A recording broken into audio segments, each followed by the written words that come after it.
Well, hey there, YouTube. Well, now that Memorial Day has come and gone, I feel like we are truly into summer. And here in South Alabama, the temperature is about to reflect that real soon. By this weekend, we are going to be in the 90s, and I pretty much think we're in the 90s from then on out, probably until, I don't know, October or so. But today I thought we'd talk about a plant-based diet on a budget. That's one complaint I hear a lot from people, is that this lifestyle is too expensive. This lifestyle is for the privileged. This lifestyle is for the affluent, and is kind of discriminatory because you have to have money to do it. And I think if you have that mentality, you probably need to take a little time off of Instagram. Instagram is great. Listen, I don't ever want to knock any of the food I see over there. I follow a lot of accounts of things that I don't eat, but I enjoy seeing them. But yeah, that Instagram world, especially the bigger accounts, kind of create a false impression of how this lifestyle is and how it should be. In fact, a lot of the stuff that you see that's like ooh and all is probably expensive, and it doesn't have a lot of actual nutrition in it. So, you know, most that, like I said, even back when I didn't eat a plant-based diet, like I kind of equivocate like a lot of the plant-based food you see on Instagram to the food channel. Well, back when I didn't eat a vegan or plant-based diet, I didn't really eat stuff that looked like on the food channel either. I'd look at it and I'd be like, oh, that's pretty, that's gourmet, that's impressive, but that's just not reality.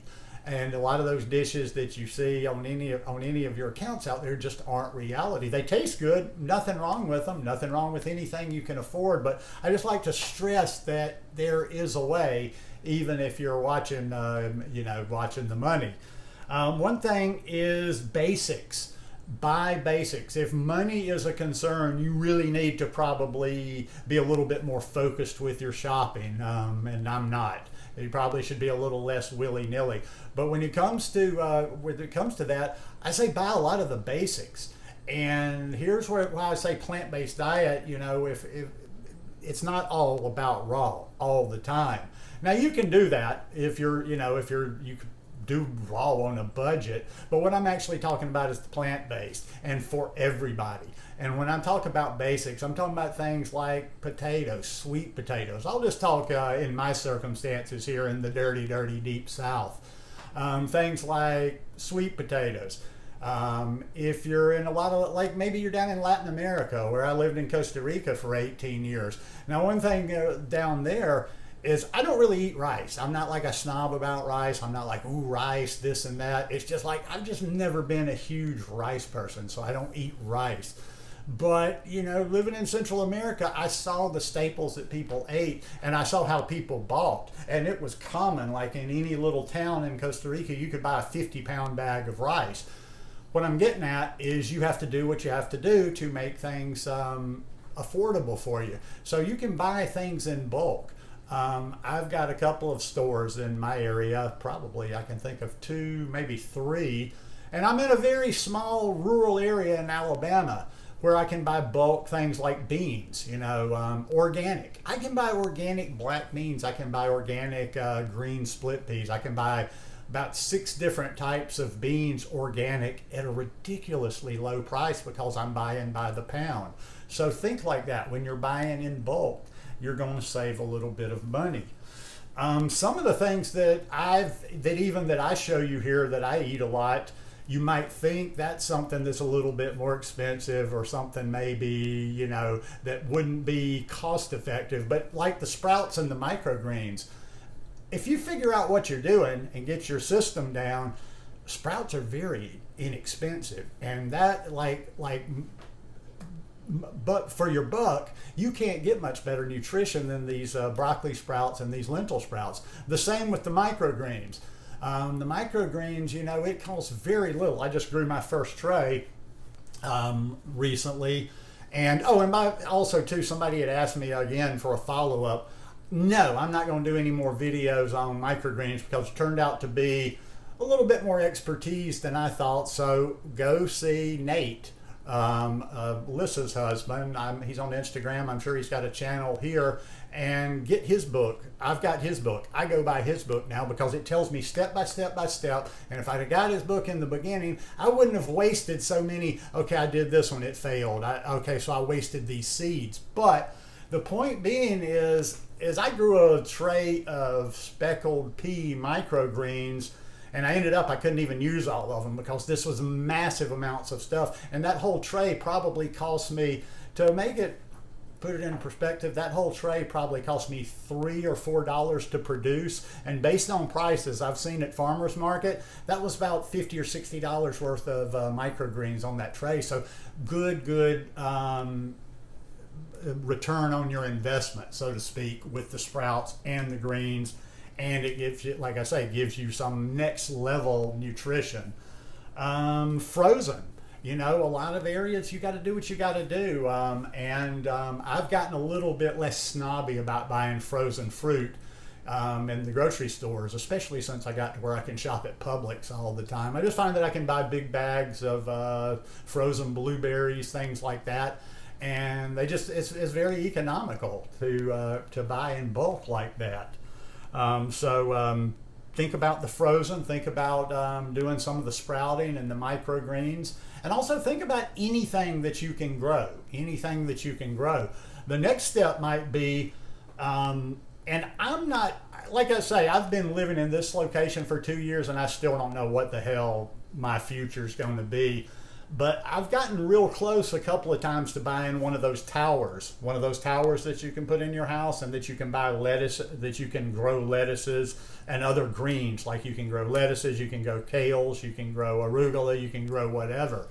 And I've got a friend over in Pensacola that sells those towers, and I got to talking with him one day, and when he actually broke down the yield for me, because I've always been like, okay, they're a little expensive. I don't remember. I'm just throwing a number out there. I want to say maybe $700-800 to get one of those towers. And I'm like, okay, well, that's a bit of an investment. But once he started telling me how much they produce once it got going, and it just keeps going and going and going, then I started crunching the numbers, and your greens come out they're pretty economical when you do it that way. So if you're somewhere and you can grow your own, grow everything you can on your own. The good old suggestions that probably everybody throws out there is, a lot of areas they'll have the ugly table, or whatever they call it in your area, where the fruit is a little too ripe or the vegetables are a little too ripe. I'll tell you something, it's always like a holiday when I see bananas on sale around here, because I've actually told a few people this that work in stores, although it's counterintuitive to me because I want to get those cheap bananas, but I'm like, you do know that these bananas right here are perfect, and now you're selling them for next to nothing. So look at those tables. A lot of times you get tomatoes, in our area anyway, you'll get tomatoes, cucumbers, all kinds of fruits and vegetables at a really good price when you just look on that table where they're not supposed to be ideal. A lot of times that ugly table is the ideal table. So there's a lot of little tricks out there, and also too, just get out there and play. I mentioned Chat GPT, playing with it the other day in when it came to doing some meal plans and whatever. I'm doing this kind of stuff on Chat GPT all the time, and I'm talking about the free version. So you can go in there and ask Chat GPT, learn about prompts when it comes to AI. Go in and ask Chat GPT or whatever you happen to be using, if you're using anything, and ask it to come up with, say, and you can get very specific, and I would advise you to get very specific. Go in there and say, hey, I'm looking for budget meals. I'm looking for meals that are based on a whole food plant-based diet, no salt, oil, and sugar free. I like these types of food, and just get meal ideas, and it just kind of spins ideas. Now, some of the stuff will be stuff you don't have any use for, some of the things that won't be relevant to you, but I do this all the time. I'm embracing this AI. Just because I'm old doesn't mean I'm out of touch. I'm embracing using it for all kind of things. It takes search kind of to the next level. So just wanted to throw that in, since I've been really kind of doing a deep dive on that. Like, you can really use that stuff to kind of figure a lot of this stuff out. And you can do it on your own. I appreciate all of you people watching my videos, but you can kind of do this yourself if you just really kind of look around, do some searches, just figure it out on your own. So anyhow, don't be discouraged if you are on a budget or don't have a lot of money to spend on food, because you can do this lifestyle and you can do it in a healthy way. And you might even do it in a healthier way than people with money, because a lot of the disease that we deal with today is, they've got a word for it, but I mean, they've got a phrase for it, and I can't remember the exact phrase, but it's like, these are diseases, this heart disease, cancer, all this stuff, these are diseases of the affluent.